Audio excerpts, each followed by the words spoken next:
नमस्ते दोस्तों, स्वागत है आप सबका फिर से एक नए ब्लॉग में। तो दोस्तों, कैसे हो सब? उम्मीद करते हो सभी अच्छे होंगे और सभी अच्छे रहे। दिल से ये दुआ करते हो जो भी मेरे यूट्यूब फैमिली है।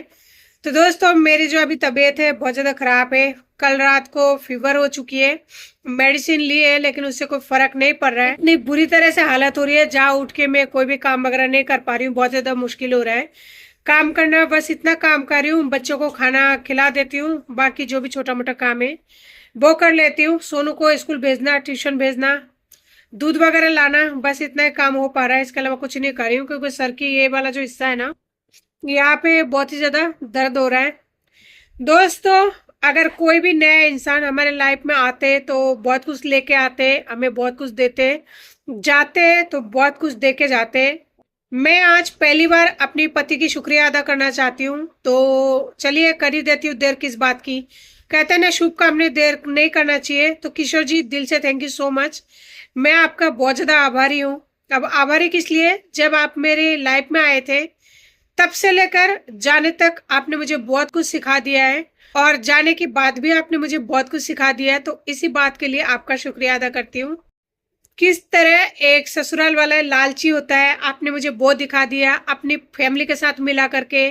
और किस तरह की नंदे होती है जिन्हें छिछोरा नहीं, सबसे घटिया बोला जाता है, वो आपने अपनी बहनों के साथ मिलने के बाद में ये प्रूव करा दिया। और ये बता दिया कि लाइफ में सब कुछ करना है लेकिन पैसों से किसी भी इंसान पर भरोसा मत करना, जिस तरह तूने मेरे पर किया था। मैंने तो तेरा चूना लगा दिया, तेरी माँ का पूरा जिंदगी खराब कर दिया। तो इसलिए कभी भी किसी आदमी पर या किसी भी इंसान पर भरोसा कभी मत करना, क्योंकि भरोसा करने का मतलब ये होता है गला घोटना, यानी कि गला दबाना। ठीक है? और प्यार का मतलब ये होती है बेइज्जती और सबसे ज्यादा दुख और तकलीफ देने वाली। जिस इंसान से प्यार करते हैं वही एक दिन बन जाता है। और एक बात आपने ये भी सिखा दिया कि इंसान मरे चाहे जिए चाहे कुछ भी हो जाए, एक बार अगर इंसान आगे कदम बढ़ा लेते ना, तो उस इंसान को कभी भी पीछे मुड़कर नहीं देखना चाहिए। वो इसलिए क्योंकि नए जिंदगी की शुरुआत है, और नए शुरुआत में पीछे की लाइफ को कभी बीच में नहीं लाना चाहिए। ये बातें भी आप ही ने मुझे सिखाया है। वो इसलिए आप जब मुझे छोड़ के गए तब से लेकर आज दिन तक आपने पीछे मुड़कर नहीं देखा, चाहे मेरे बच्चा जिए चाहे मरे। पहली बात तो मरे क्यों, उसकी माँ जिंदा है, मरे उसके दुश्मन, चाहे कुछ भी हो जाए आपने पीछे पलट कर नहीं देखा। आपने पैसे की वैल्यू बता दिया कि पैसा क्या चीज होती है। तूने मुझ पर इन्वेस्ट करके कितनी बड़ी बर्बादी की है, और जो तूने मुझ पर इन्वेस्ट किया था ना, कभी लाइफ में किसी पर मत करना। और रही बात तुम्हारी बहन की बात, तो कितना ज्यादा मतलब, मैं सबकी नंदों की बात नहीं कर रही हूँ, मैं मेरी नंदों की बात करूंगी यहाँ पर। इतना लिच्चर औरत है, इतना गंदी औरत है। संसार में पहली औरत देखा है मैंने इसकी बहन को, जिसका नाम बहुत ही पवित्र रखा गया है। नाम तो हर माँ बाप भी सोच समझ कर रखता है, तो मेरे सासू ने भी बहुत ही पवित्र नाम रखा है।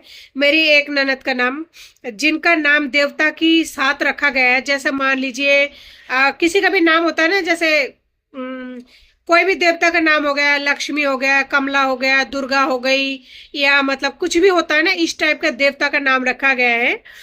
तो उस औरत का सोच इतना घटिया है, एक साड़ी के लिए, एक साड़ी जो कि हम, मेरी माँ भी किसी को अगर जरूरत पड़े ना तो दे देती है दान में।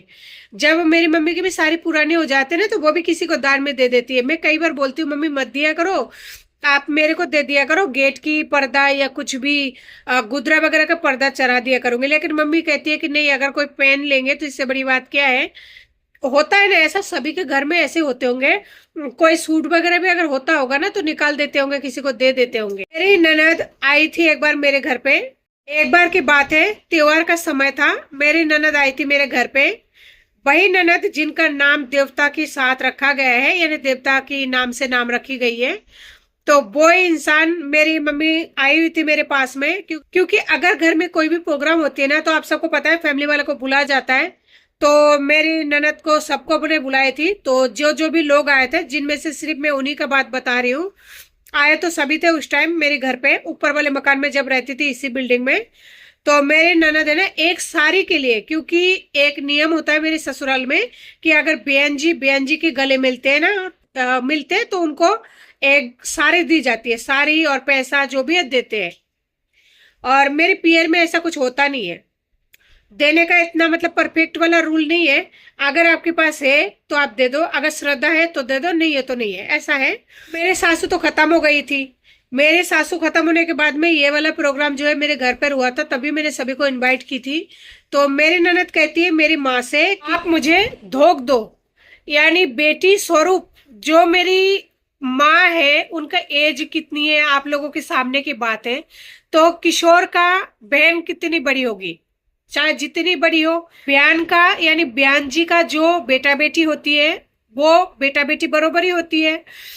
तो वो ननद मेरी माँ को कहती है कि आप मेरी पैर छो और मुझे है ना नमस्कार करो।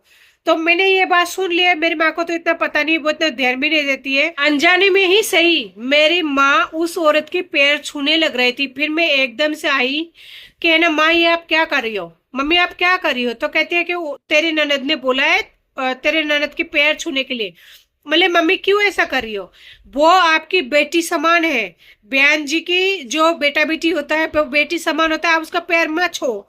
उस टाइम मैंने किशोर जी को बोला तो किशोर जी कहता है कि तेरे जो मन में है तू वो कर ले। उन्होंने कुछ ही नहीं बोला था। देखिए ना मैं किसी का बुराई कर रही हूँ ना मैं किसी का भलाई, क्योंकि जो इंसान जिस टाइम मेरे साथ में जो बोला था मैं वही बोलूंगी। किशोर जी जिस जगह पे गलत है, गलत था, मैं उस जगह पे उनको गलत बोलती हूँ। आज देखिए मैं अपनी ही जुबान से बोल रही हूँ कि किशोर जी ने इस तरह से बोला था, तेरे जो मन में है वो तू बोल ले। तो मैंने अपनी मम्मी को बोला आप पैर कैसे छोड़ सकते हो, आपको खुद का दिमाग होना चाहिए था ना। पहले तो मैंने अपनी मम्मी को डांटा, फिर मैंने मेरी ननद को बोला कि मेरी माँ पैर नहीं छुएगी आपकी। कहते हैं बहन जी नहीं है, वो तो खत्म हो गई है, मर गई है, तो बड़ी बेटी जो है माँ समान होती है। बोले हाँ बड़ी बेटी माँ समान होती है 100%। कहता है तो माँ स्वरूप मैं हूं तो मेरी पैर वो पड़ेंगे। और मेरे को है ना धोती यानी कि लैंग्वेज जो उनका है कि मेरे को एक साड़ी देगी और पैसे देंगे, मतलब गले मिलने का बयान जी का। तो मैं बोली ना तो मेरी माँ आपके पैर पड़ेंगे, अगर आपको धोती वैसे चाहिए यानी कि साड़ी अगर वैसे चाहिए तो मैं दिला दूंगी आपको, आप वैसे बता दो। कहता नहीं बयान जी का गले मिलना जरूरी है। तो मैंने कहा मेरी माँ आपके पैर नहीं पड़ेंगी। तो ऐसा लिच्चड़ औरत, इतना गंदी औरत, इतना शातिर दिमाग की औरत है उसकी बहन। और किशोर तेरे को अच्छी तरह से पता है मैं किसके बारे में बात कर रही हूँ, और मैं कुछ भी झूठ नहीं बोल रही हूँ। और अगर झूठ बोल रही हूँ ना तो ये जो मैं बोल रही हूँ ना शनिदेव जी को मैं मानती हूँ, मेरी आत्मा में वो रहते हैं, तो वो मुझको जरूर सजा दे दे इस बात के लिए कि जिस बात के लिए मैं झूठ बोल रही हूँ। कहने का मतलब ये है कि इसके परिवार वाले इतना घटिया, इतना नीच, इतना जालिम है कि जहां पर एक लड़की जो कि बेटी समान है अपनी माँ को बोलती है कि पैर छू लो, मेरी माँ कितनी उम्र की है, उसको शर्म नहीं आती। और मेरे साथ में जो हुआ है ना, जब उसकी बेटी के साथ में उसके परिवार में होगा, जब उसके घर पे भी इस तरह की होगी ना, जब उसको पता लगेगा। और रही बात किशोर शर्मा, ये सब कुछ करने में तूने मदद किया तेरी बहन का, तो तेरे भी सुख के दिन खत्म होने में ज्यादा दिन नहीं रह गए। क्योंकि जो भी इंसान ये सोचता है किसी भी इंसान को तकलीफ और दुख देके वो अपना लाइफ अच्छे से एंजॉय करेगा, तो वो कभी नहीं होता। समय सबका साथ देता है, वक्त सबका पलट के आता है, यही पर इसी धरती पर करनी जो भी होती है ना सभी भुगत के जाएंगे। तो तू इस तरह की लिच्चर परिवार के इंसान है जहां पर इंसान एक सारी के लिए एक माँ को इस तरह से पैर पैर छूने को मजबूर कर देता है, और वो नादान माँ खुशी खुशी पैर छूने के लिए तैयार हो जाती है। तो तुम जैसे लोगों के, तुम जैसे परिवार पर है ना थू है, सरेआम थूकती हूं मैं। तुम जैसे परिवार किसी, जो इंसान पाप करेंगे ना उन्हीं को मिलता है। मैंने कोई ना कोई पाप जरूर की होगी जिसकी वजह से मुझे तुम जैसे जानवर की परिवार मिली, जो अपनी माँ जैसे ही बोलूंगी। क्योंकि तुम लोगों ने माँ माना नहीं, अगर माँ मानते तो अपनी माँ से थोड़ी ना आप लोग पैर को मतलब छुआते होंगे। लेकिन मेरी माँ से तेरी बहन ऐसे कैसे बोली थी कि है ना पैर छू ले और मेरे को जो है नेक दे दे यानी दान दे दे। शर्म हया तो है नहीं, अपना पति के कमाई पर तो भरोसा है नहीं उन लोगों को। हमेशा तेरे परिवार और तू दूसरों की रहम करम पर पलते हो। तुम लोग ऐसे इंसान हो, दूसरे को मार के, दूसरे का जीव निकाल के यानी दूसरे का आत्मा निकाल के, दूसरे को नीचे दिखा के, मतलब क्या ही बोले कि क्या बोले, ऐसे कोई शब्द नहीं है संसार में जो तुम लोगों पर लागू नहीं होते हो। तुम्हारे पूरे परिवार ऐसा है, तुम्हारे खानदान ऐसा है, ये बात मैं नहीं बोलती। लेकिन जैसे कल तुम्हारी भाभी का फोन आया, बड़ी भाभी का, जिठानी का, मेरी काय का, मेरी जिठानी, लेकिन फोन आया ना, तो जब उसने बोला कि प्रूफ है क्या, तो तुम्हारे परिवार में हर इंसान ऐसा है जो खुदगर्जी है, कोई किसी का नहीं है, लालची इंसान है, ऐसे इंसान है ना धरती पर बोझ है। सिर्फ तू ही नहीं, पूरा परिवार ऐसा है। मैं कभी नहीं बोली थी तेरी बहन के बारे में, लेकिन अब मैं बोलने के लिए आज मजबूर हो गई। और जिस परिवार में बच्चों का अनादर होता है, बच्चों के प्रति फीलिंग नहीं होती, प्यार नहीं होता है, बच्चों के लिए प्यार नहीं होता है, एक माँ की अपमान होती है, एक माँ से एक कपड़े के लिए, एक कपड़े, एक जोड़ी भी कपड़े नहीं, एक कपड़े के लिए माँ को पैर में हाथ लगवाने के लिए मजबूर कराया जाता है ना, ना तो वो परिवार सक्सेस होती है, ना ही वो इंसान सक्सेस होता है। और तूने जो ये सब मजबूरन करवाया मेरी माँ से, तो तू भी सक्सेस नहीं होगा। बोल देना तेरी बहन को ये बातें कि मैंने बोला है, और दिखा देना ये वीडियो कि इसने तेरी ऊपर ये वीडियो बनाई है। और तुझे पता है मैंने कौन सी बहन का नाम लिया है, कौन सी बहन के बारे में बोला है। तो तेरे परिवार तो इतने घटिया है, जहाँ तुझे शादी के लिए लड़की तक नहीं मिल रही थी, लड़की तो तूने पूरे राजस्थान में छान लिया था, तुझे लड़कियां नहीं मिली। उसके बाद में पूरा मुंबई छान लिया, तुझे पूरे मुंबई में लड़कियां नहीं दी किसी ने। अपने नाम, अपनी कलंक, यानी जो अनमेरिड का जो कलंक होता है ना, उसको मिटाने के लिए तूने दूसरी बरादरी में, दूसरी जाति में तूने जंप मारा, यानी बंगाली, जो कि मैं हूं, कि बस कुछ तो मिले, यानी लड़की मिले, कैसे भी मिले, लड़की का जात मिले। लेकिन मुझे नहीं पता था कि ऐसा भी होता है तुम्हारे घर में, खानदान में। जब गई, जब पता लगा, अपने आप को कलंक से बचाने के लिए तूने मुझसे शादी किया था, मेरा इस्तेमाल किया है तूने, पर तू भी बहुत जल्दी इस्तेमाल होगा। जितने दिन सुबह उठूंगी ना, उतने दिन मेरी आत्मा से तेरे लिए हाय निकलेगी, और मेरी बच्चों की हाय तुझे जरूर लगेगी। तू सिर्फ समय का इंतजार कर। आज मैं जिस तरह तड़प रही हूँ ना, जिस तरफ मैं तड़प रही हूँ, वही तरफ तुझे एक दिन जरूर होगा। आज मेरे बच्चे जिस तरह सफर कर रहे हैं, उसी सफर में तू भी सफर करेगा।